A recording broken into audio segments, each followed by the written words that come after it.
Okay? So our topic today is International Classification of Diseases. Before starting the class, let me tell you that there is no need to write anything. The class notes will be given to you in the description box. You can download it directly from there.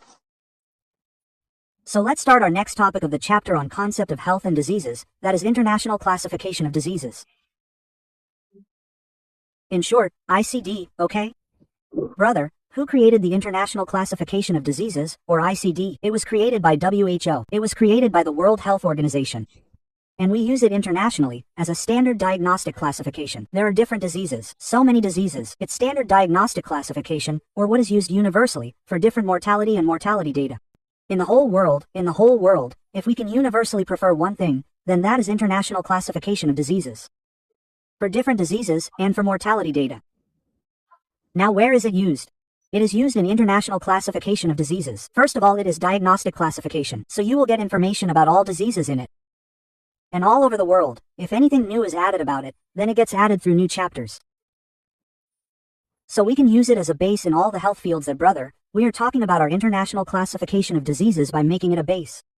So it is given like this. So we can use it as a base in health fields for epidemiological and health management process. Diseases that are happening, new diseases that are coming, all of them keep getting added in it. So that as a universal basis we can use a base for the health field that, brother, if you have to do any epidemiological or health management process, then refer to ICD. Okay? Now, just like there are censuses, ICD is also revised every 10 years. So what all have we remembered in ICD? The first thing is that it has been given by WHO, World Health Organization. It is an international standard for diagnostic classification, mobility and motility data. We use it as a base in the health field for epidemiological and health management process. And lastly, it is revised every 10 years. Now it is aligned. It works together with GLASS. That is Global Antimicrobial Resistance System. It has been aligned with it. Now International Classification of Diseases is not the only one that comes in the WHO reference classification. ICD is there in the WHO reference classification. Apart from that, some other things are also included, like International Classification of Functioning Disability and Health, ICFDH International Classification of Functioning Disability and Health. Similarly, there is ICAI, International Classification of Health Interventions, and there are many such classifications. So at least you should know that it is not only ICD that we use universally. There are many other classifications given by WHO for different things which we can use in the health field by making them a base. So at least you should know their names and uses. And look at this GLASS. There may be an MCQ on this that Bayou GLASS has also been aligned with ICD. GLASS's Global Antimicrobial Resistance System. Okay? So we have seen in general that who gave ICD, how is it, what is it used for, in how many years is it revised, with whom is it aligned, and what other things has WHO given for reference classification apart from ICD. Now if we talk about the present, then we have ICD-10 activated right now, but ICD-11 has come, and from 2022 it will come into full effect. So first ICD-10, because ICD-10 is a thing of the past now. ICD-11 has come. So just a little information about ICD-10, that ICD-10, which was International Classification of Diseases 10, is for 10th revision or 10th edition. It was released on the 1st of January 1993. The coding system used in this was alphanumerical. Just remember this line, that Bayou alphanumerical was used for coding system in ICD-10, and how many chapters and how many volumes were there. So there were total 22 chapters and they were divided into 3 volumes. Right? So if there is any question on ICD-10, then it came in 1993. Alphanumerical was used for coding. 22 chapters and 3 volumes. Right?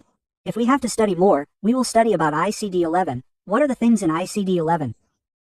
So remember, ICD-11 came here in June 2018. So what did I say? Census are the same every 10 years, but it is not necessary that it comes every 10 years. It keeps going up and down, so it is not a hard and fast rule that if it came in 93, it had to come in 2003. There's nothing like that.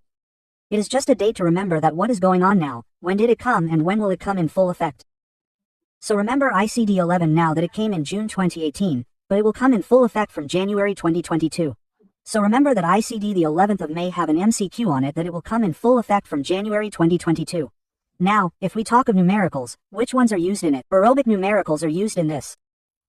There are 3 volumes in this. Volume 1, Volume 2, Volume 3. The complete tabular list is given in Volume 1. Volume 2 is there as a reference guide, and you will get the complete alphabetical index in Volume 3. Right? So, there can be an MCQ on this, as to how many volumes are there. 1, 2, 3, how will you remember tabular ones in 1, alphabetical ones in reference 2? If this is 1, then it becomes T. If this is 2, then it becomes R, right? So, the third one which is left is alphabetical. So, in this 3, if you want, you can make an A in the middle like this. So alphabetical, okay, so if you understood 1T2R3A, then you can remember it like this, that Volume 1 has tabular, Volume 2 has reference, and Volume 3 has alphabetical. After that, remember this one line that there are 4 categories in it, character categories, and within them there are 2 subcategories. Why did I say this? Because the first chapter has the first character, and the first character means the name of the chapter. Right? So remember it like this, that Baya, each one is divided according to 4 characters. There are 2 subcategories within them. Now the first character written in this character is the chapter name. This is important. That is why this line was written, that what does the first character denote? The coding done in it is the name of the chapter.